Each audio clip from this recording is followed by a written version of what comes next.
titled Transforming the Government Publishing Office for the 21st Century and Beyond, Part 2.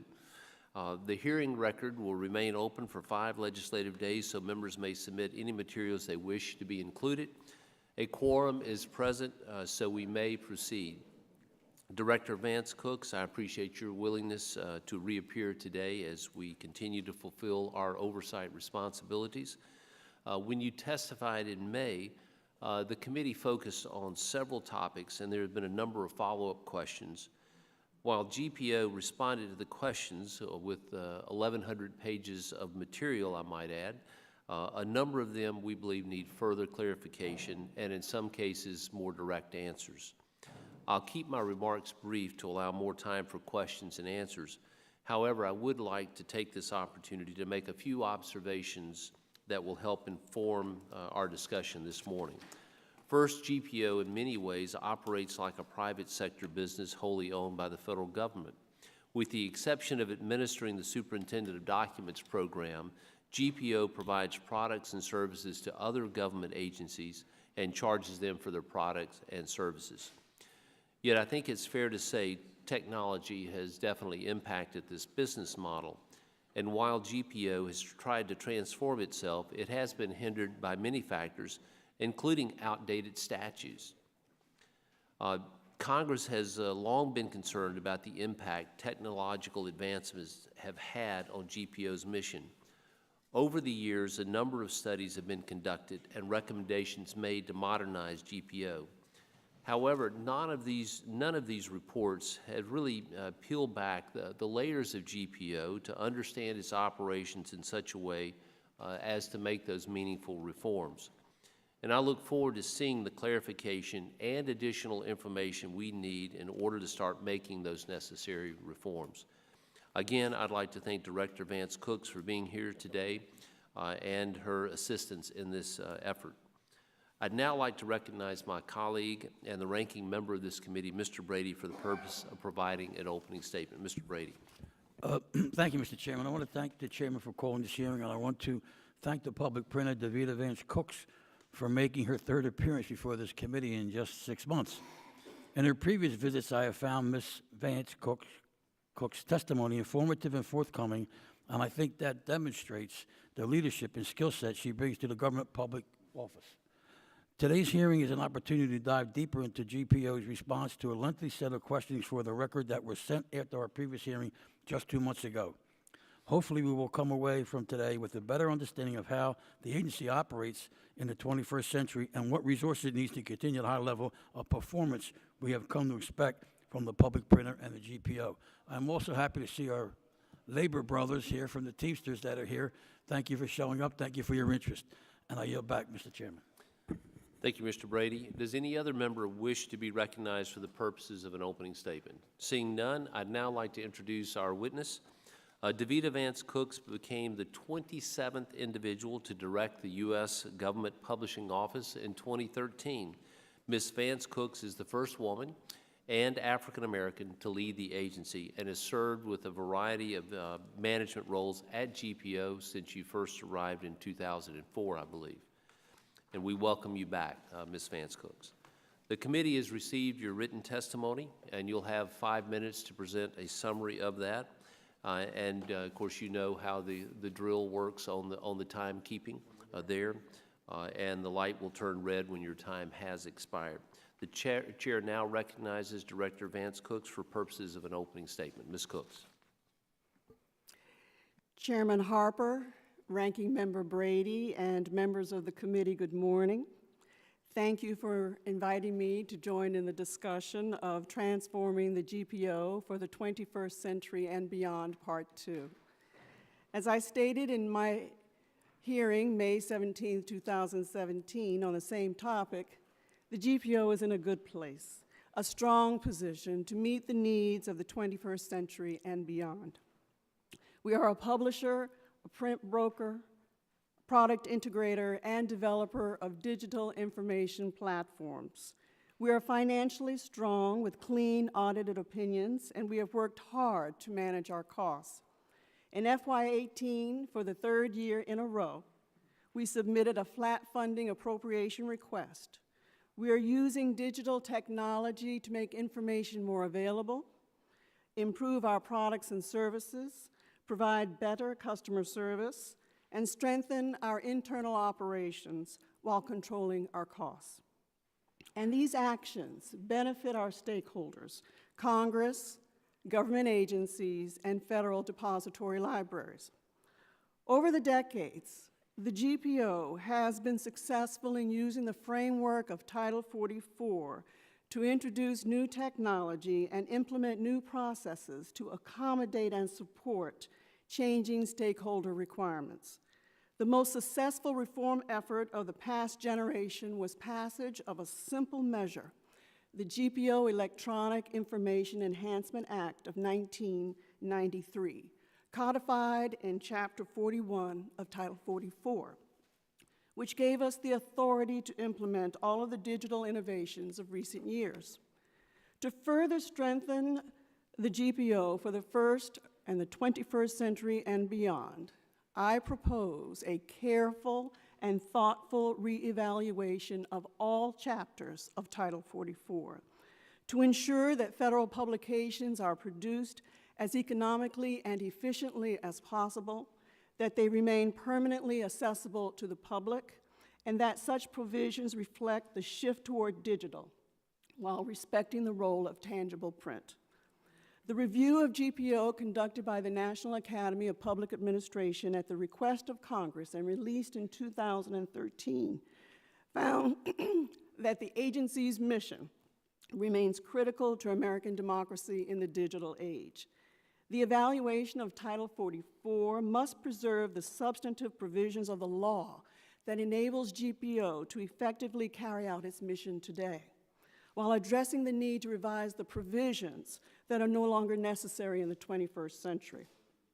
There are a number of provisions that over time have become obsolete simply because our stakeholders and GPO have changed the way in which we operate.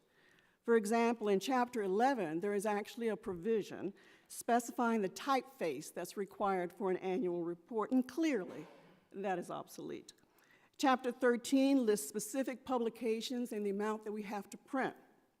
But the language in Chapter 13 originates back to the Act of January 12, 1895, and it reflects the needs and priorities of the late 19th century. Today, the Office of the Secretary of the Senate, the Office of the Clerk of the House, and the heads of the agencies, they order printing in the requisitions for what they need. And that's why we publish the products requisitioned by our stakeholders in accordance with the specifications. This action allows us to meet the nature of the law. In terms of Chapter 19, I've asked the Depository Library Council, the Advisory Committee, to the Office of GPO Director to work with the federal depository libraries to identify changes. As a result of our multiple visits to the FDLP libraries and listening to their concerns about flexibility and permanent public access content, I would say that it's time for us to explore the option of grant-making authority for the GPO so that we can support innovative digital initiatives in the library community. This is an exciting idea, and we call it #FDLP grants. We love the idea. In conclusion, GPO is strong. Conducted properly, a revision of Title 44 will make us stronger. Mr. Chairman, members of the committee, I conclude my remarks, and I'm losing my voice. Thank you very much, Director DeVita Vance Cooks, for your testimony, and your presence here today is greatly appreciated. At this time, rather than recognize myself, because I know he's going to be on a tight schedule, the chair will now recognize the gentleman from North Carolina, Mr. Walker, for 5 minutes. Thank you, Chairman Harper, for your indulgence. Much appreciated. Thank you again, Director Vance Cooks, for being with us today. In the executive branch, procurements under $3,500 in value are considered micro-purchases, something I'm sure we're all aware of, and normally made using a smart pay card. GSA looks to, quote, total cost to the government, end quote, in assessing these micro-purchases. And though the government doesn't get the absolutely lowest price possible for the product or service, the total cost for these micro-purchases, including processing the procurement, is less than it would be if they were done through any other procurement vehicle. With this in mind, I'd like to look at the 59,681 micro-purchase level print orders that GPO processes through procurement, vehicles other than GPO Express and the online paper store. Now, by the math that some of our diligent people have worked on, the average micro-purchase is $656. So here's my first question. How much does the GPO charge an agency to process this said $656 print order? I would have to take a good look at that data and get back to you. Okay. Do you know how much it costs to process the order, including maybe the functions and the overhead, or is that something also that you need to do some research on? Is that your mic? Is your mic on there? Microphone. Okay, sorry. Pardon me, excuse me. You're asking me about the cost of the micro purchases and how it compares to what GPO actually produces, and you're asking for the rates. I can tell you that overall and collectively, the GPO's printing procurement process is much lower than it is available to procure elsewhere. If you're asking me about the specifics of a particular product, I would have to get back to you to give you the actual rates. All right, let's zoom out for just a second then, and let's talk about maybe a general question that would address both of these. Can you confirm that the GPO practices accurate and detailed cost accounting? Yes or no? I can confirm that we attempt to do so. I can also confirm that when you talk about or look at the hearing that we had back in May, I had identified a strategic priority of implementing a brand-new cost accounting system. This is because I recognize that we need to do a better job of cost accounting. In fact, it's listed as one of the items in the IG report. So I can definitively say that it is something we should work on, but I think it is better than other areas as well. Say something that we should work on. Do you feel like there's an implementation process? Or are you making some progress in that area? Oh, absolutely, yes, we are. In fact, we're in the process of working with an outside vendor to improve our cost accounting process. You are so right, Congressman Walker, when you talk about cost accounting as a measure in which we must improve. We've identified that over and over again, not only in our IG reports, but also in our strategic priorities, and it's definitely on the list. Thank you. You also testified previously that there are 106 employees directly involved in print procurement at GPO Central and regional offices, and another, I believe, 44 full-time equivalents in finance that support commercial print procurement. In reviewing the volume and scope of printing procured from the private sector, of course, this is excluding GPO Express and the online paper store that are, I believe, relatively automated and electronic. These are some statistics that we've come up with. Of the nearly 70,000 orders, 86% were low dollar value, averaging only about $600 each. For high-value orders, though, I certainly understand the importance of having GPO's printing professionals offering guidance as a service to the agency, and ultimately, we believe, benefits the taxpayer. However, I have a hard time understanding or trying to figure out the value of the GPO hand processing, basically what comes to $60,000, 60,000 low-value orders. If you could take a minute to explain the value of having your 106 print procurement professionals hand processing nearly 60,000 low-dollar value jobs, which is roughly 563 jobs per professional staff member. Would you address that, please? Sure. Well, you're talking about the numbers of 106, but if you look at that chart again, you'll see that it's separated by central versus regional. And you'll see that there are more employees in the regional office, and that's because they are processing lots of small dollar orders. But there are fewer people in the central office because they, in fact, are dealing with the larger orders, which you are correct, don't require as much hands-on. But it is the smaller orders in the regions that require all of the people. Okay, thank you. I do not have time to get to my third question, Chairman Harper, but I would like to submit a question specifically on QFR number 27, if I could. Go ahead and ask that last question. Okay, all right. Basically, I'd like to turn your attention to QFR number 27. The committee requests the 2016 W-2 earning for all GPO employees ranked from highest to the lowest. Using 1,700 employees at the basis, I was surprised, as among several of our staff members, committee staff members, to learn that 34% of GPO's employees took home more than $100,000, and 60% took home more than $80,000. If you look at companies that do business with GPO in the metropolitan D.C. area, including both Maryland and Virginia, since they are within the geographic employment region of GPO's North Capitol Street printing factory, we could probably make a couple reasonable comparisons, and quickly these three. Have you compared GPO wages to these private sector commercial printers, basically these companies who currently produce work for GPO? Have you had a chance to do that? Have we had a chance to compare our wages to what The private sector, the same, the ones we that have do the same not. kind of work there? No. Okay.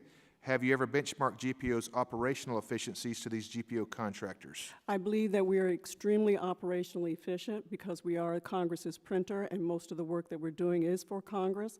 I believe that to compare us to the private sector printers does not take into account exactly how we manage our operations in support of Congress. And I appreciate that argument, Director Vance Cooks, but in the question, yes or no, have you had a chance to benchmark the operational efficiencies, GPO to the GPO contractors? Have you had a chance to do that? We have not benchmarked the operational efficiency against the private sectors, but we have benchmarked the operational efficiency against prior years. Thank you. And I can say to you that we have definitely improved in prior years. Listen, and I appreciate the transparency. And one final part of this, does GPO perform any benchmarking in its printing plant? We do provide benchmarking in our plan. In fact, we have a number of certifications related to that.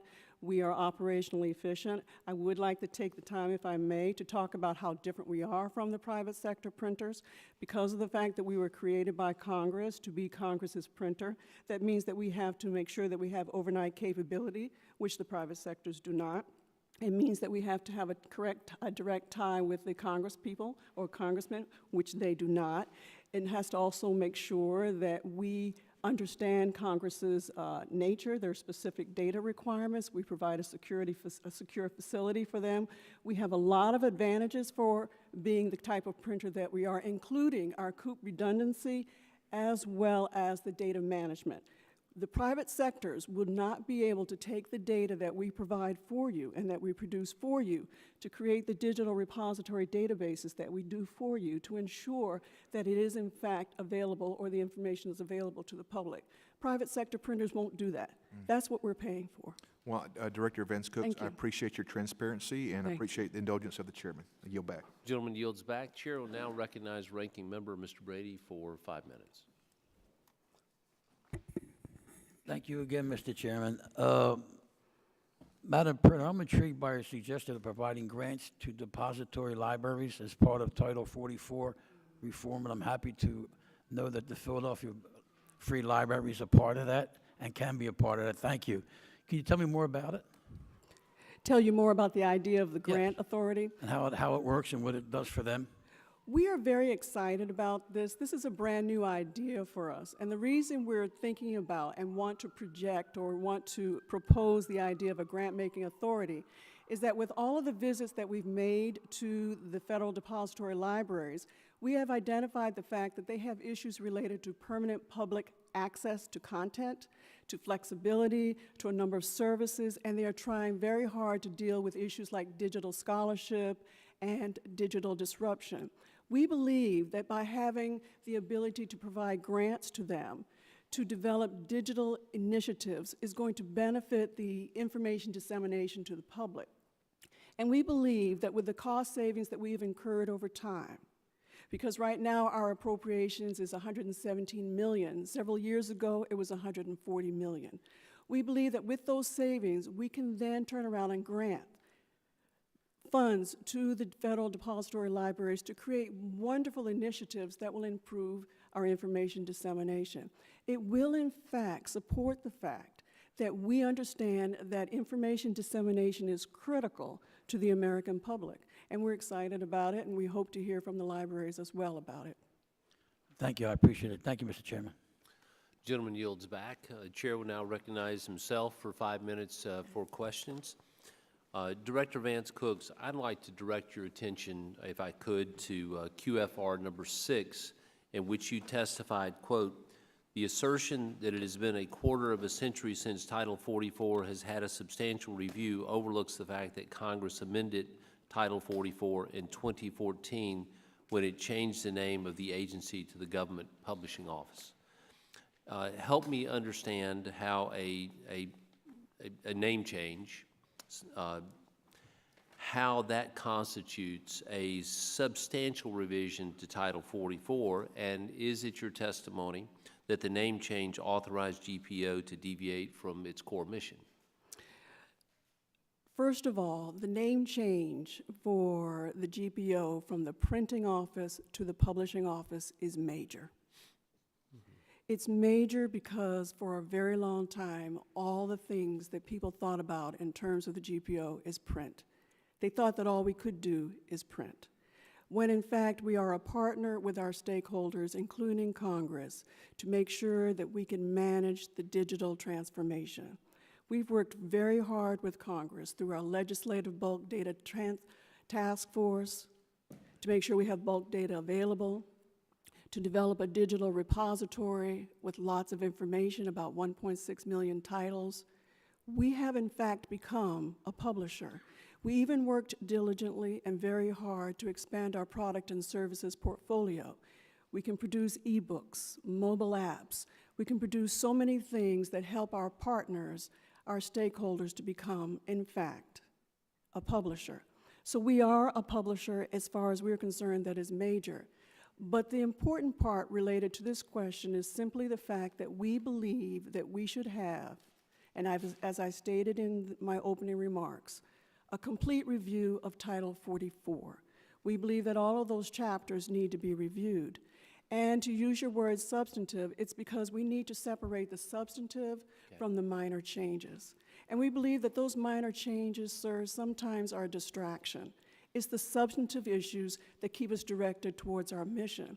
And our mission to produce publications and to publish for you are very significant. And I certainly understand that and appreciate your testimony.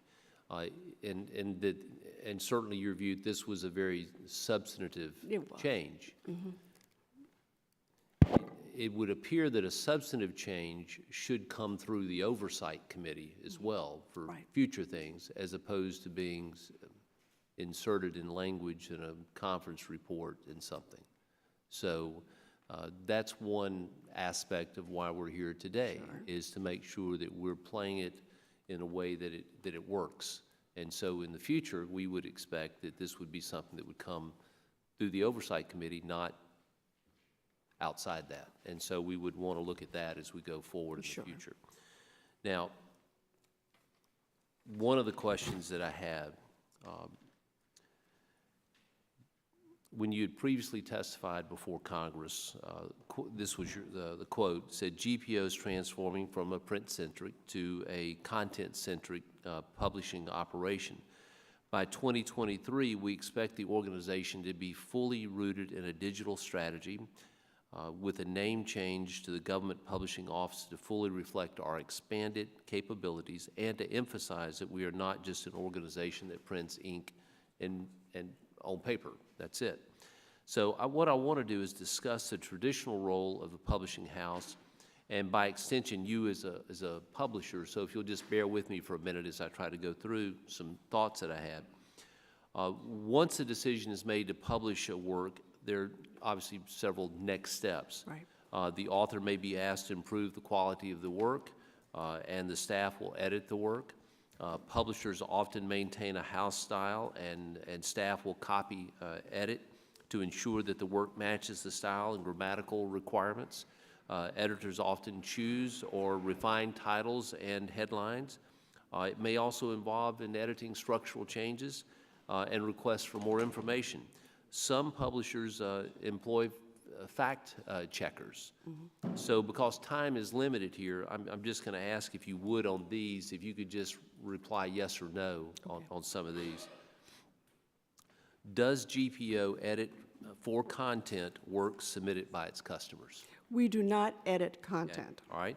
We publish content. I know, yes or no? Sure. Okay. Thank you. All right. Does GPO copy edit every document submitted to GPO for publication, either in GPO's factory or procured from the private sector, to ensure that they conform the style manual as issued under the authority of Section 105 of Title 44? We do not edit. We publish. Does GPO choose or refine titles and headlines of every document submitted by its customers? Do we? No. Does GPO employ any fact checkers? We do not have anything to do with the content. We simply publish. All right, let me go. Then the answer is no. I think I get your answers there. Okay. Let's move on to the next phase of publishing quickly. The design process prepares the work for printing through processes such as typesetting, dust jacket composition, specification of paper quality, binding method, and casing. The consideration of the reader experience often dictates many of the design qualities. Does GPO control the design process on every document submitted for printing or publication?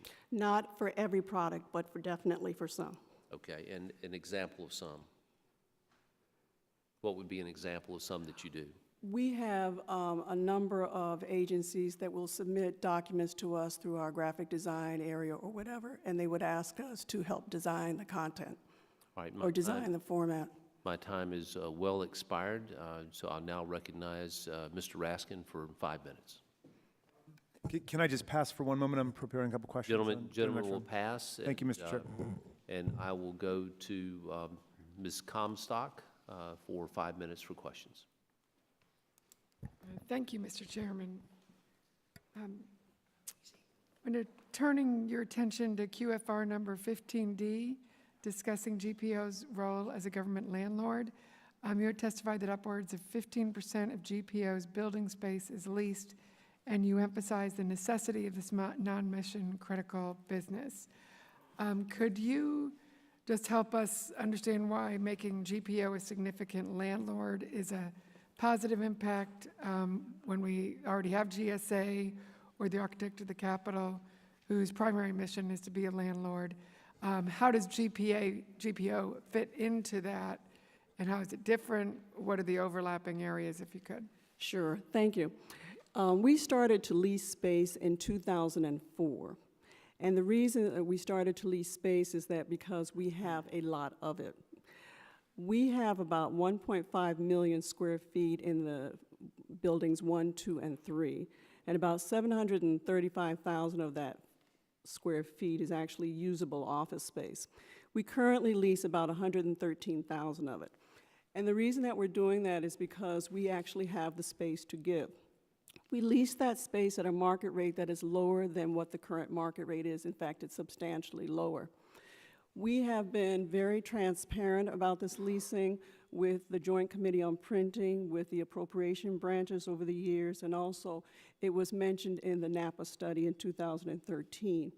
In fact, in the legislative branch language, it was a couple of years ago, maybe 2012, they specifically stated that they encouraged the GPO to try to reduce their footprint by leasing the space. You see, many years ago, we had about 8,000 employees. Today, we only have 1,710. And because of that, and we have the space, and because the agencies need space, they're looking for it, we offer it to them. It's really considered shared services.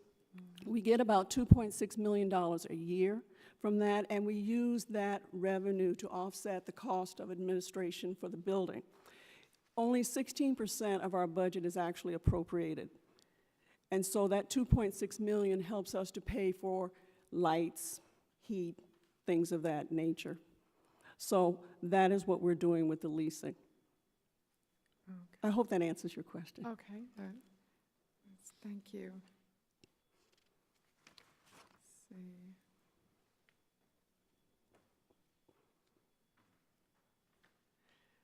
Okay, and then on QFR number 8, you testified that your visits to FDLP libraries over the past few years illustrated that many libraries are experiencing staff and budget shortages, and as a result, libraries want GPO to provide expertise in a number of areas, and then you identified those areas, 5 areas. Again, can you explain how that? Sure. Thank you so much for asking that question, because this is one of the most exciting parts of what we've been doing for the past few years. We have 3 stakeholders. We have Congress, we have the federal government agencies, and we have the federal depository libraries. We interact every day with Congress. We interact every day with the government agencies. But up to this point, we have not really interacted as much as I would like with the federal depository libraries. In fact, when I looked at the number of visits that we've made to the federal depository libraries over the past 12 years, there were some years where we actually didn't visit them at all. And I think, considering the fact that they are a critical component, a critical stakeholder, it's important for us to get out there and talk to them, because they certainly cannot come here. It was invaluable because we learned so much. We learned about their issues with flexibility. We learned about their issues with permanent access to public content. We learned about their concerns about having services that GPO should provide, which we historically have not. For example, we're very keen on providing training for them, and they like that. We talked about web harvesting. We understand all the budgeting issues that they're having and the space problems. It's because of these visits that we've made, one-on-one, talking to our constituents, talking to our stakeholders, that we're able now to be in a position to try to help. And that's why we come up with the idea of a grant program. We'd love to have a grant-making authority to allow the federal depository libraries to bridge that digital divide, to have digital scholarship issues, and this is why we have done it. We're excited about it. So thanks for asking that one. Okay. Okay. Thank you, Mr. Chairman. I yield back. Gentlelady yields back. Chair will recognize Mr. Raskin for 5 minutes. Thank you for your courtesy, Mr. Chairman. And welcome to our distinguished witness. One question I've got is about the House Appropriations Committee, which asked you to develop a cost estimate for converting the statutes at large all the way back to 1789 to USLM language and then to post it online. And I'm just wondering whether you think you were indeed going to be able to carry out this work and what the timetable for it might be. We are definitely going to be able to carry out the work. The timeline is probably sometime in 2018, but I'd like to use this time to talk about the fact that that's another example of how we're helping our stakeholder, in this case Congress, to bridge the digital divide, to ensure digital transformation, to make sure that we provide our constituents with access to the government information in whatever format is available. And so in terms of XML, in terms of USLM, our transparency and openness advocates love this stuff because they can take the data, they can mash it up, they can create other products. And this is how we're helping to advance the whole idea of keeping America informed. And yes, we will be able to handle that. Thank you. The Appropriations Committee, Madam Director, also recommends that the Library of Congress consult with you in development of a system to make CRS non-confidential reports available to the public online. What are your views on doing this, and how feasible and practical an idea is this? As I've stated many times, sir, we're a publisher. We are ready to publish the content. And so if they want us to do that, we can do it. And we're working on cost estimates as we speak to make sure that we can do it efficiently and economically. Very good. My final question is, you've got an annual financial audit, as I understand it, by KPMG, which is overseen by the Inspector General. Right. So as long as you've been at the agency, has the GPO ever gotten anything other than a clean audit and a clean opinion on the state of its finances? We have received a clean opinion every year that I have been in charge of the GPO. Okay. Thank you for your hard work, and thank you for your testimony. Thank you. I yield back, Mr. Chairman. Thank you, Mr. Raskin. Gentleman yields back. Chair will now recognize Mr. Smith for 5 minutes. Thank you, Mr. Chairman, and thank you, Director Vance Cook, for being here today and for your service to our country. If you don't mind, I want to get some clarification on some of the responses previous. In QFR number 34, the committee sought a better understanding of page rates charged for congressional work. And so I believe you had testified that calculating page rates was the total production cost divided by total number of printed pages by product, equaling the product page rate. Is that accurate? Yes. Okay. So if you could help me understand this formula, and the yes or no responses would be most helpful. Do you determine what equipment is used in the factory? It's in the production costs. You know, the formula has production cost divided by the number of printed pages. Within that area of production costs are situations such as, I know I'm not saying yes or no, I understand. Okay. It takes into account all of the items that would go into the production of that particular product, which would be labor, materials, equipment, and so on and so forth. So would there be other equipment that would not be used? Well, not all equipment is used for the same type of product, Sure. sir, if that's what you're asking. Sure. So, but is there an accounting for all the equipment used within the factory? There's an accounting for all of the equipment in the factory in terms of overhead, and that would be a small overhead amount. But there is an accounting for the types of equipment that would be used for a particular product. Think of it as the fact that they would look at all of the production costs across the board then for that particular product and divide by the number of printed pages of that product. And you're talking about a large volume of data, sir, that Right, goes into the calculation of that rate. Okay, and then do you determine how much staff you employ plus their rates of pay?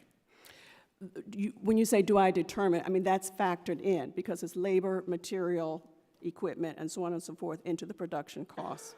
That is what's And factored in. it would be at your discretion, though, what inputs would be in there, correct? If you're asking whether or not the CFO determines what goes in there, the answer is yes.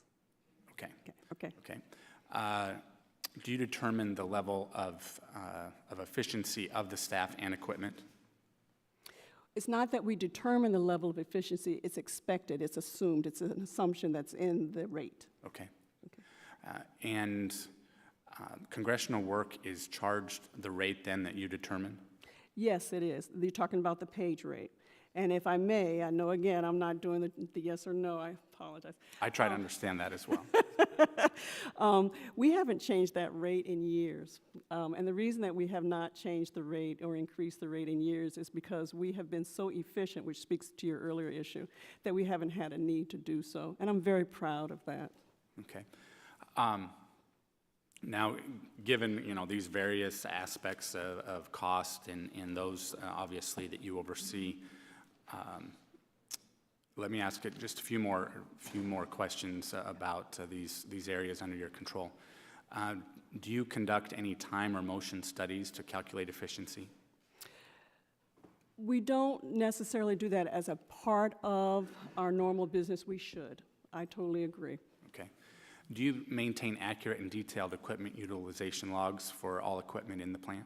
That's a great question, and that refers back to my statement earlier with another congressman where we talked about the need for a cost accounting system, because I recognize, and I've recognized that for a while, that we need a much better cost accounting system, and it's listed as one of the strategic priorities. I mentioned it in our last hearing, and we are very close to having that, because that needs to be done. Okay. Good question, thanks. I know that the Inspector General has offered various information. I mean, it sounds like maybe the Inspector General has identified the need for cost accounting, and you're saying that there's room for improvement there. Oh my goodness, yes, absolutely. I think it's very important to recognize that when you're running a business like we are, or a government agency, and we're charging rates, it's important for us to make sure that our customers understand what's in the rates. And as I mentioned earlier, we have developed page rates that have been in existence for years. But even the IG, even the plant operations employees and the management team have identified the need for us to have a much more robust cost accounting system. And once it's installed, I'll be happy to show it to you. Okay, well, I appreciate that. Thank you, thank you. I know that you have a lot of tasks to complete and a lot of information to process, and so I appreciate that.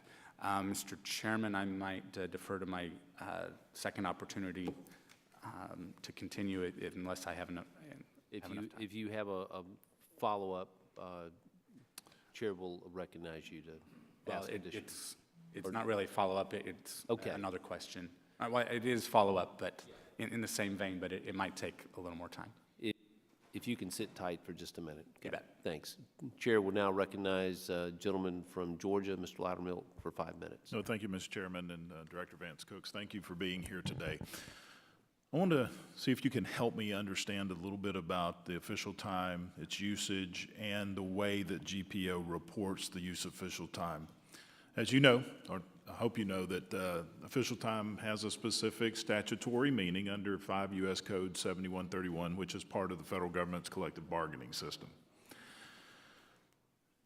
And if you could, on these series of questions I have about that, if you could answer clearly and succinctly as possible. Does GPO have any employees who take official time to conduct union business? Yes. Yes. How does GPO record the usage of the official time? Is it recorded as administrative leave? It's recorded as union official time.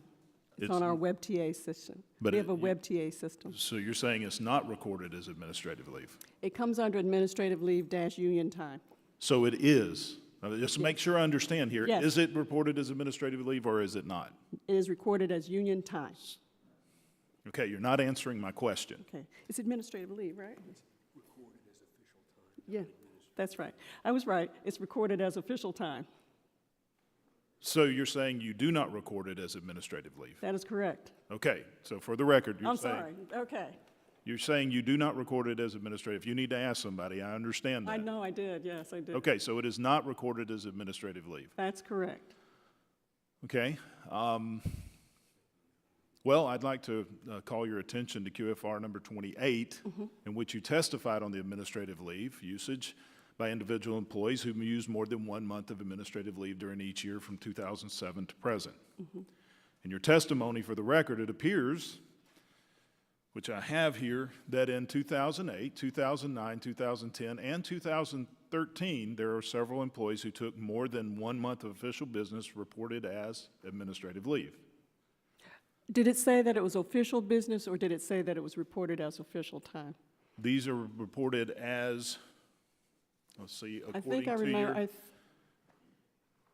I think it said administrative leave.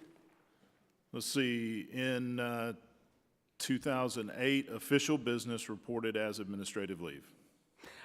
I can't comment on 2008. I became the head of the agency in 2012.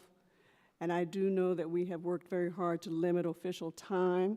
I do know that around 2011 or 2012, we have a brand-new system. Okay, And that brand-new WebTA system allows us to put the hours in as official time. I can also tell you that we worked very hard to reduce the amount of official time, as the union people sitting behind me will testify to. well, if you will, in 2013, there's also a report of official business reported as administrative leave. Then that would be around the time that we had the new system put in. But we do have a system to record, the official time correctly, if you're talking about official time in reference to the unions. In fact, let me just talk a little bit about that, if I may, or do I have time? Sure. Oh, sure.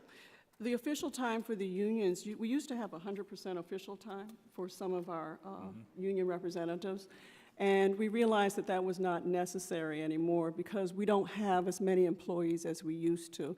As I mentioned earlier, we used to have about 8,000 employees, where in some cases, I presume, 100% official time was necessary. But right now, we have in fact, we completely eliminated 100% official time. Can you explain, just so I can understand and members of the committee understand, when someone uses time, official time, for union business, how specifically do you record that and report that? Sure. My understanding, and I will go back and double check, is that when they record official time, it is recorded in our WebTA as official time. And in order for them to receive official time, Congressman, they must ask their supervisor for it. They cannot simply take it. And in addition to that, they must go through our Labor Relations Department to make sure that it is truly official time. You cannot simply just take the official time and record it. It has to go through a review process. So you're saying that even though it's been done in the past, and this may answer why there's discrepancies in the reporting from GPO, which is greatly concerning to me because in 2008, 2009, 2010, and 2013, there are several employees that took official time to conduct, or official time reported as administrative leave. So I'm assuming that they did conduct union business during that time. And But- sir, as I've said before, I really can't explain what happened in 2008, 9, and 10. Okay, well then in 2011, 12, 14, with 13 being skipped, 15 and 16, there is no report Right. of that being. So that may count for that discrepancy. I But see I'm out of time, Mr. Chairman. I can follow up with this or I'll be continue it, so happy. you're- I'll be happy to follow up with you on that, okay? Okay. Thank you. I may defer to the second round of questioning so I can That- finish with this at that That'll be point. fine. Thank Gentleman you, Mr. yields Chairman. back. The chair will now recognize the vice chairman of the committee, Mr. Davis, for 5 minutes. Thank you, Chairman, and Thank you, Director Vance Cooks, for being here today.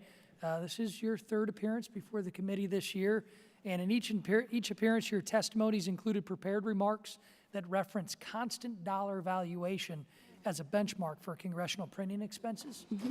Would it be accurate to conclude that you believe using a constant dollar calculation is a fair way to benchmark costs on a year-over-year basis? Yes or no? Yes. Yes, okay. I agree with you.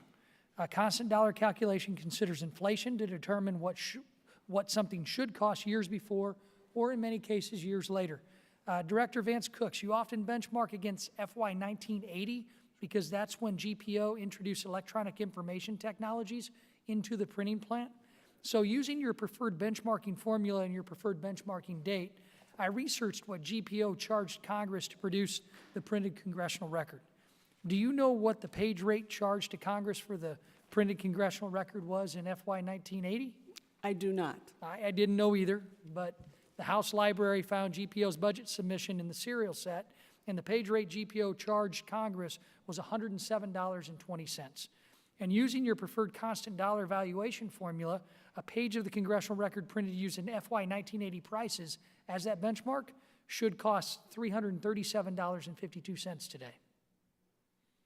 Director Vance Cooks, can you tell me what GPO charges Congress today for a page of the printed congressional record? My CFO is behind me. May I ask him, or I can get it for you for the record, or do you have it?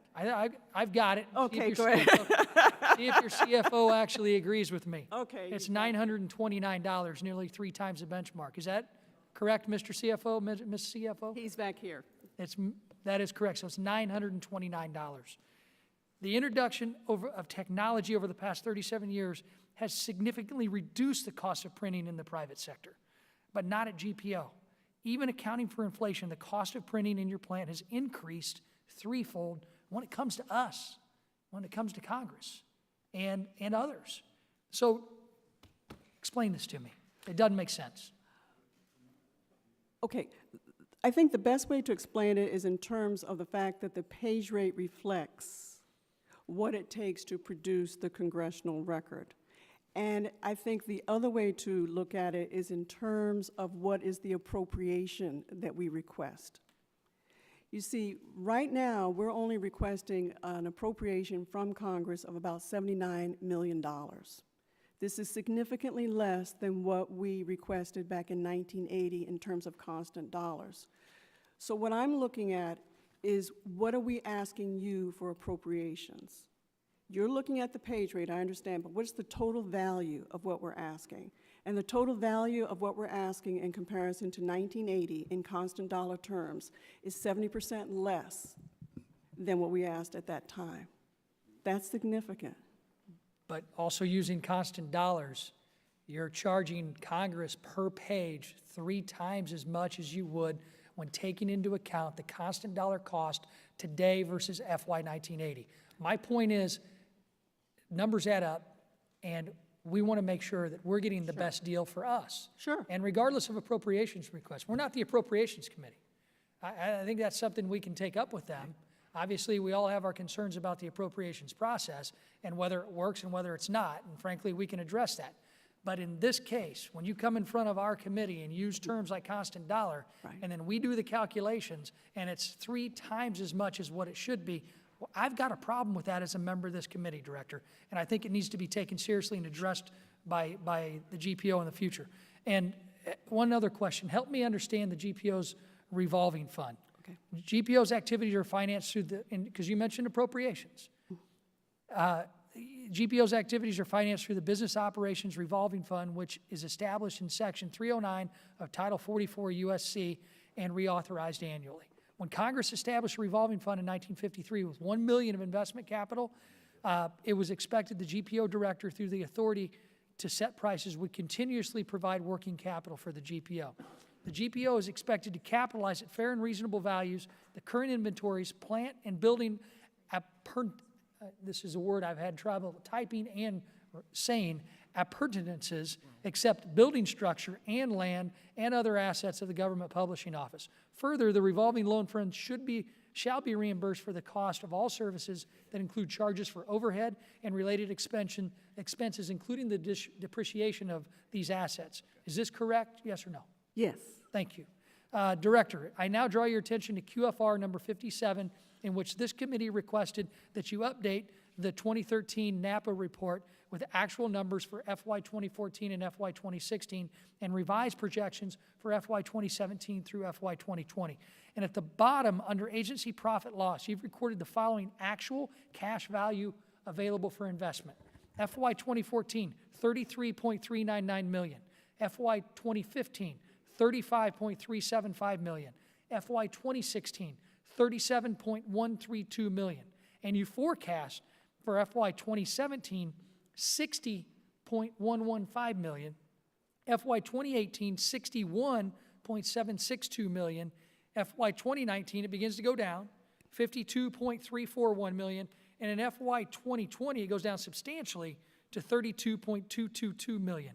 In GPO's FY 2018 budget, you request an injection of $8.54 million for GPO's revolving fund, which you project will already have $61.762 million available for investment. Director, when GPO was faced with financial distress over the years, it might have made sense for Congress to inject some working capital into the revolving fund. Given these astonishingly high amounts of cash available for investment, help me understand why Congress should continue to give scarce resources to the GPO, because by the numbers presented, it doesn't appear that you need extra working capital. Am I missing something? Actually, what you're talking about is the fact that we have cash that is obligated for capital investments for the digital transformation to support Congress. It's our cash that's used for just about everything. And if you'd like, I can go ahead for the record and submit all the different parts that are obligated. I would love to see that, but with that cash infusion, will the cost, the constant dollar cost per page for Congress go down? It's our hope and it's our intent that as we move towards more and more of a digital operation in concert with Congress as a stakeholder, that eventually the cost will go down, because the whole idea is that when you move to digital, there should be less cost. But what we're finding is that the startup of getting into a digital environment is expensive. Congressman Harper knows that I had to come to him several years ago and get permission to buy a ZMR press, $7 million. We're buying digital equipment. We're implementing digital processes, and a lot of those items, a lot of that cash is obligated to specific projects that help us to help you to become more digital. But I certainly understand your point about making sure that the page rates reflect. Director, I appreciate your comments and your answering our questions. Obviously, this is a concern for us in this committee. We want to see, we too agree, and we see in our own office budgets that going to more of a digital process lowers our costs. Sure. But frankly, we don't have the ability then to upcharge our clients to make up those costs. You know, I started working for the U.S. House as a staffer in 1997, 20 years ago. It's the first internet access I had. The cost of printing and publishing back then was substantially higher to our budgets. Now, we're not seeing that reduction in our cost of Congress to the GPO that we use, because our rates are continuing to go up. That is a concern for me and a concern for the taxpayers that I represent. And I would hope that as we have future hearings, we can get those concerns addressed. Absolutely. Thank you. Thank you. Gentleman yields back. How's that printer working, by the way, Director Vance Cook? It's wonderful. Good. And we have, we're just so pleased with it. And it has allowed us to reduce our costs. It has, although you might disagree, but it's also allowed us to reduce the amount of waste that we normally would occur with other machines. Thank you so much for that. I just have a couple of follow-up questions based upon what we've heard, and I'll give opportunity to other members to follow up as well. Earlier, Mr. Walker asked you whether GPO practiced accurate and detailed accounting. And I recall your answer being that we should be doing that. And so, you know, that's a big difference from, say, a yes. So the question is, can you explain that so I better understand what GPO is doing? Sure. He was referring to a cost accounting. We have a legacy system for cost accounting. I'm going to be very blunt about that. And because it's a legacy system, we have recognized the need to improve. We need a brand-new system. So what kind of time frame are you on for that new system, and what is that new system? That new system, I can talk to you offline about the name of the vendor that we have Sure. Contracted with, but we're looking at about 18 months to 2 years before it will be put in place, because we have to make sure that we're developing the correct specifications. It's a very complex project, but it's one which I believe should be at the top. It's a strategic priority. Are you satisfied as the director that that's the direction you need to go that will address those concerns you have? Absolutely. Okay. Absolutely. I believe very much that the questions related to how much it costs to produce something is appropriate. And it's important for me to be able to give you real-time data. But I have to admit that our systems are legacy systems, and we need to change it. And again, that's part of the cash. And of course, so many of our questions are necessary because of the QFRs as we try to dig down and understand those. And so, you know, it takes a while to digest over 1,000 pages of information. We just want to be accurate and give you a chance to clarify where we need. And so one question I had was QFR number 56A, which asked about GPO's losses of nearly $1.5 million on just over $3.2 million of revenue in GPO's publications and information sales business unit. You testified in your plans for the business unit going forward, quote, cut costs by greatly reducing mandated inventory stock levels. Can you just very briefly help me understand what these mandated inventory stock levels are and who makes that mandate? Sure. This is I love this question because the P&IS area is one that's near and dear to my heart because I used to manage it. Publication and information sales, the best way to think about this department is think of Barnes & Nobles. It's sort of like a Barnes & Nobles. It's responsible for selling the products that we produce on behalf of the federal agencies and Congress. That's what it's supposed to do. Once upon a time, sir, it generated about $80 million, and right now it's in a loss. It's in a tailspin. But it's a mandated department. In, I think it's Section 1902. We are required to do this. And there are a number of factors that are contributing to the loss, including mandated inventory. And these would be publications that have been determined that we must keep, and we have to keep a certain level. But as you know, from a financial standpoint, that is an expense to our bottom line. So if, and I'll let you finish, but if, in fact, they're mandated, how do you reduce the stock levels? Well, that's the point. We can't. And that's what I'm trying to say. Sure. We really need to reduce those mandated inventories, especially given the fact that no one is buying them. They're just sitting on the balance sheet, and it's costing us. You know, just so you recognize our intent. Our intent is to work with you going forward as we look at how we can improve on Title 44. Okay, and so we're going to be in, and you probably will get tired of me, but we'll want to sit down and visit, make sure we're going in the right direction, we're all on the same page, because I know that the goal here is for everybody to make GPO everything that we all know it can be, and to work with you in that process. And if there's an issue, we want you to let us know. Okay, and we'll. Thank you. And so at this time, I'll recognize Ranking Member Mr. Brady if he has any follow-up questions in response to that. Yes, thank you, Mr. Chairman. You have been digitizing the historical issues of the congressional record? Yes. How's that project going? It's great. It's going very, very well. We have digitized all the way back to the 1950s. We just released that, and in the first week in August, we will release the 1940s. What makes it historic? What makes it historic? Just the age of it? Yes, sir. And the fact, when I make a 1 minute tomorrow, it won't be historic? I'm sorry, what did you say? When I do a 1 minute tomorrow, it won't be historic? I'm not going to answer that. That's okay. Okay. We're so proud of that initiative because our whole intent is to make sure that the information is available to the public. And the congressional record is one of the key documents in the government. And to be able to digitize it and to have it available for online researchers, for children in schools, is just phenomenal. And so much has happened during those years, the 50s and the 40s. So we're pretty excited about it. Don't forget, we're also digitizing the Federal Register as well. Thank you. Thank you. Mr. Chairman. I yield back. Gentleman yields back. Will now I'll now recognize gentleman from Nebraska, Mr. Smith, for any follow-up questions that you may have. Thank you, and thanks again for your time. Director Vance Cooks, QFR numbers 29 and 30, I believe you said that multiple studies have shown that it is more cost-effective for agencies and the taxpayer to contract out printing that is deemed to be procurable. For example, printing not immediately required for agency use or otherwise not sensitive or classified than it is to produce in-agency printing plants.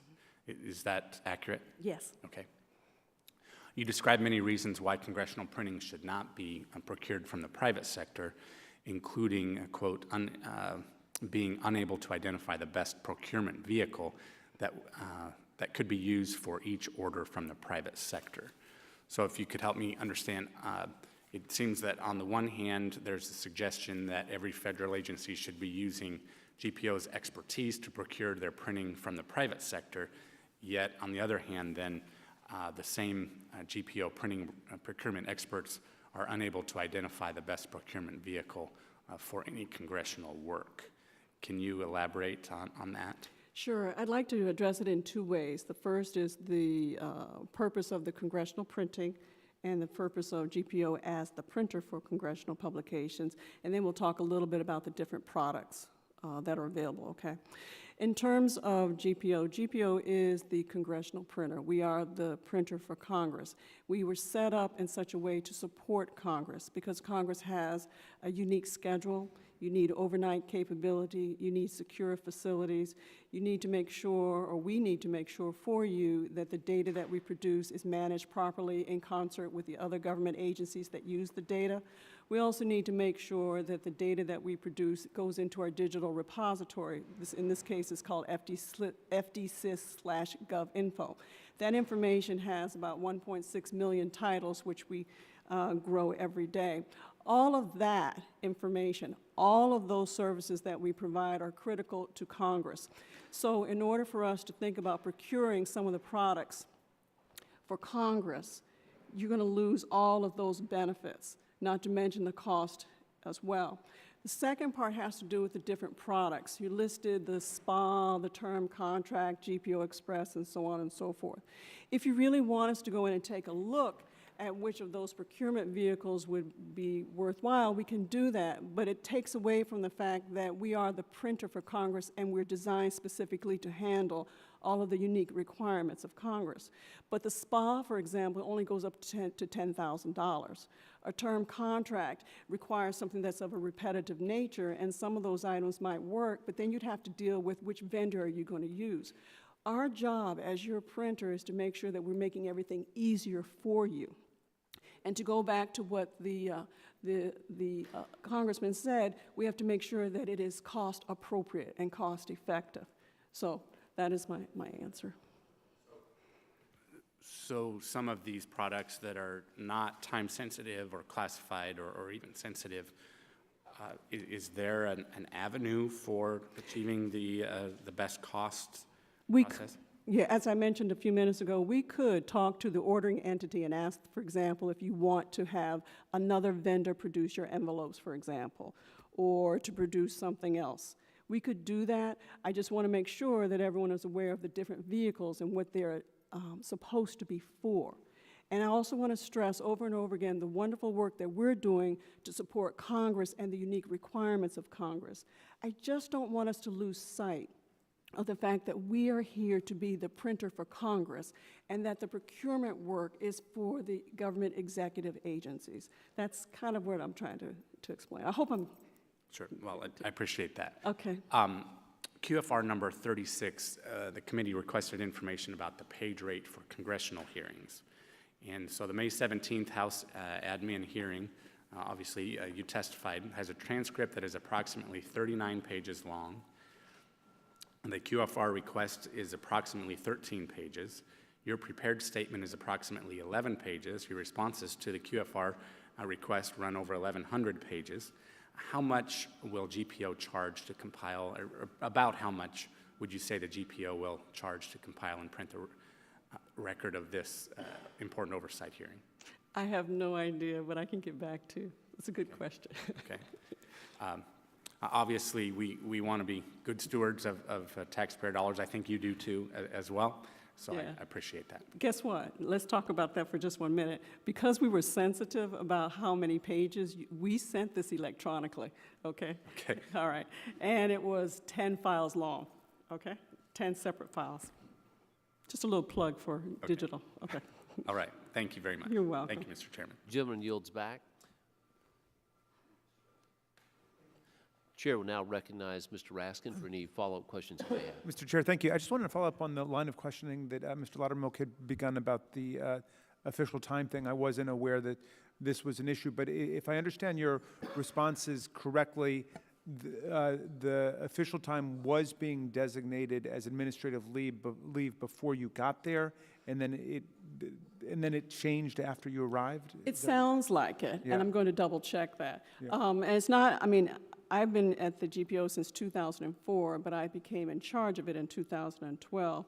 I do know that official time was, in fact, an issue for us, and we worked very closely with the unions to make sure that we could record it correctly, that they would work with the Labor Relations Department to make sure that it was requested appropriately. And we did reduce 100% official time. Gotcha. And it sounds like you've instituted a set of procedural steps that have to be met before official time That's is right. actually taken by the union. And are you satisfied that it's working well in the workplace now? I am very satisfied. I really appreciate working with the unions. As I mentioned earlier, they're behind me. We could not have done as much as we have done in terms of digital transformation without them. They have worked very closely with us, and they understand the importance of making sure that we move the GPO forward. So I don't have any issues with them, and they don't have any issues with what we're accomplishing either. Terrific. Great All right. Well, partners. thank you for your service and your hard work, and I yield back, Mr. Chairman. Gentleman yields back. Chair now recognizes the Vice Chairman of the subcommittee, Mr. Davis, for any follow-up questions he may have. Thank you, Mr. Chairman, and thank you again for answering the questions. You mentioned the appropriations process before. Now correct me if I'm wrong, your appropriation that is appropriated to the GPO is kind of drawn down upon based upon the number of requests that you get from Congress or other officials, correct? That's correct. Have those appropriations been drawn down then less over the last few years because Congress is making less requests of the GPO? The appropriations are, it's not so much that they're drawing down less, it's just that we can only access the revenue when we complete the job. Right. Are there less requests coming from Congress Sometimes, now yes. Sometimes, yes. on an annual basis? So substantially less, 20%, 30%? I can provide the data for you, and it's very interesting, though, because it goes according to the year. In other words, whether it's an election year or things of that nature. So when new members come in, it's a little higher because we all need those franked envelopes, right? It's kind of cool to see his signature on there, but I will get back to you on all that. right, thank you. But that's where you see the ups and downs. It But goes up and overall, down. you saw less of a need of continuing to buy certain materials over the years. Therefore, you've drawn down less. Therefore, your appropriation is less. That would be some of it, yes. Then, of course, we use the CP&B funds for other things. For example, we use it for your COOP exercises because you gave us permission to do so. We're using it for some of your special projects like the hearing modernization project. You gave us permission to use that. Great. And it's very important that we work closely with you to make sure that those dollars are used appropriately. Okay. Well, those are very good programs to be able to take those dollars Sure. and attribute them to, and thank you for doing that. You're welcome. I got a question, though, about the Federal Depository Library Program. In your last hearing, we actually discussed that. And I'd like to get some clarification on just a few of your responses. In QFR number 8, regarding what you learned during the FDLP library visits, you testified, quote, agencies do not submit or are not aware that they must submit documents to GPO for dissemination to depository libraries. And this is a concern for many libraries because the results lead to incomplete library collections and a potential loss of access to government information, end quote. Yet in QFR number 6, you testified, quote, GPO superintendent of documents does not receive a list of all publications that are obtained from other sources than GPO. In practical terms, handling lists from thousands of agencies would be a substantial processing burden, end quote. Director, please help me understand and reconcile your two responses. The substantial processing burden you refer to seems like a core function of what SUDOCS needs to be doing to ensure that all in-scope documents, whether it's electronic or tangible, make it to the FDLP. How do you propose to ensure that the depository libraries receive this information if it is possibly, according to your quote, maybe a burden for the GPO? That's a really good question. One of the issues that we identified with the visits to the libraries is the fact that most of the information that they're asking for is digital, okay, and it's digital through our CGP. So in other words, we just give them the titles and they have access to it. So that reference to the list, that's an outdated type of methodology. Going back to what Chairman Harper said earlier about making sure that we look at parts of Title 44 that make sense and no longer need to be in Title 44, and that's one of them. The lists are just not practical because no one looks at lists anymore. It's all primarily digital. So I'm trying to reconcile that. Perhaps we should not have written burdensome, but I'm just letting you know that it's primarily digital. Well, I look forward to working with you and the chairman of this committee to address the issues in Title 44. But also one last question is, I have some concern that maybe the agencies don't know what information could even be sent in the preferred format, and you say electronically, to the FDLPs. How do you propose making sure that our agencies know that they can get this information to the FDLPs? We're doing a lot of outreach, okay? We have a doc discovery program. We reach out to agencies. We do a lot of web harvesting. We have a lot of initiatives to pull that data in and that information into our CGP. Likewise, we do a lot of outreach to make sure that the agencies know this information is available. We send out circular letters. We reach out directly to the agencies. It just involves a lot. And when we talk about Title 44 reform, let's make sure we talk about whether or not we have the authority to enforce those kinds of things, because that part's kind of missing, because we now have moved towards digital. Thank you. Director, I appreciate you being here, your comments, and thanks for your responses. Thank you. Yield back. Gentleman yields back. Chair will now recognize gentleman from Georgia, Mr. Loudermilk, for any follow-up questions he may have for 5 minutes.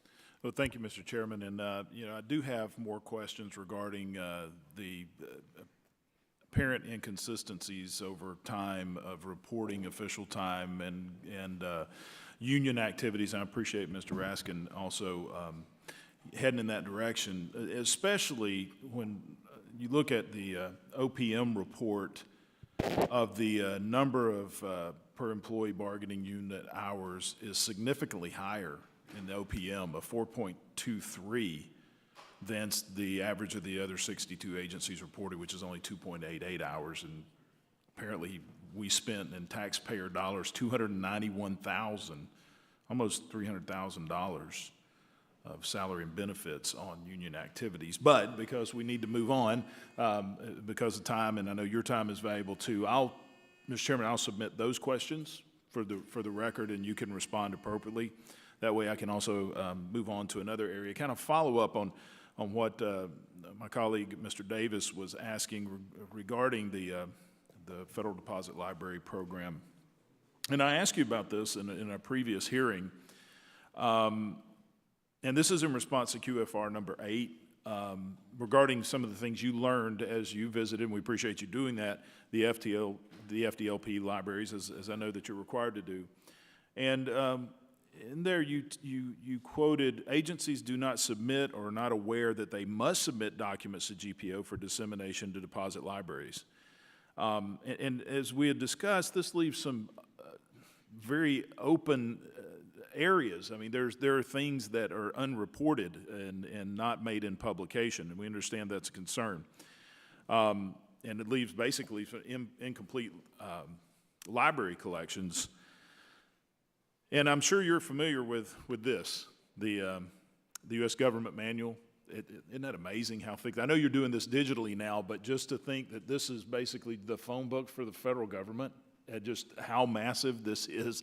And this is just for the key agencies and executives and such in the federal government. So this is the 2013 edition, and this, I guess, now, did you become CEO in 2012 or 2013? 2012. It was 2012. I was acting, yes. Okay. And so I know this was the year after you became CEO then. And as I said, it's electronic, which we appreciate very much, and so are a lot of trees thankful that we're doing that now. There are 440 agencies listed in the Code of Federal Regulations. How do we contact these agencies that are not responding and giving you the information that is needed to put in these publications? How are you currently contacting them to let them know that their documents are incomplete? We have what is called an outreach effort. It's through our discovery program, it's through circular letters. We actually have staff dedicated to calling the agencies to talk to them. We actually have a web harvesting program whereby we just kind of crawl through the websites to see what kind of information is out there. We also work with a number of different committees. We work with the agencies through the Interagency Council, which reports into the GPO. We do everything we can to communicate, to be proactive, to explain it. But we don't have enforcement mechanisms. Who's ultimately responsible at these agencies to make sure that you get the information? Well, according to Title 44, we are responsible for making sure that we get it. But a lot of the information is now digital, as you just mentioned. It's born, in fact, a lot of the information is actually born digital on the websites. Okay. So because of that, that's why we have a web harvesting program to crawl through and find it. But at the agencies, I mean, you can't go in and just knock down their door and get their data, right? Somebody at that agency is ultimately responsible to respond to you and give you the information you're lacking. Who is that? The printing officers, we have printing officers whom we deal with in terms of the government agencies that procure printing from us. Okay. So And you we have will printing talk to them. officer, who do they report to generally? They probably, it just depends. So usually an executive? It could be, sometimes it could be very, very low. They would report to someone else who would report to someone else. But Who could make this happen? I think that a number of us can make this happen. We need, and we are doing it we're trying very hard to communicate to everyone that this is a feature that's available. See, at some point, people are thinking of this as a burden. It's not a burden. What we try to do is to explain to the agencies the benefit of having that information in the FDLP. Because once it's in the FDLP, then that information is available to everyone, and it would seem to us that agencies would want their information to be disseminated. Absolutely. Have you communicated this directly to the executives? It's through At these- circular letters, sir. We do that through. How many have you met with personally? Have I met with them personally? Yeah, to explain this to executives. I would think that the department head of these agencies, whoever that is, could get this done. I mean, we're talking about information that the American people have a right to know. I think you're right. Yeah, and I agree. Yeah, I agree. How many have you met with personally to express the problem that you're having? I have not met with many personally to talk about FDLP as a specific issue. We have what is called the Interagency Council. They meet once a quarter. These are the high-level printing officers who come to us, and we talk about a number of issues, including that. What I generally do is send out circular letters, or they would go out. But I think it's a great idea. Oh, I think, as a CEO, and when I had a business, if I wanted to get something done for another business, I picked up the phone and I called. If I am working with another office here in Congress, and from staff to staff, we're not getting anything done, I pick up the phone and I call the member. I think that is I would encourage you to take that leadership role in that, and I see I've got the red light on me, so Mr. Chairman, I yield back. Thank you so much. Thank you. Gentleman yields back. Again, Director Vance Cooks, we thank you for your time, your dedication to your job, and we do look forward to working with you in the months and years ahead. And thank you for your hard work. Without objection, all members will have 5 legislative days to submit to the chair additional written questions for the witness, which we will forward and ask the witness to respond as promptly as she can, so that her answers may be made a part of the record. Without objection, this hearing is adjourned. Thank you. There's the props. All right, so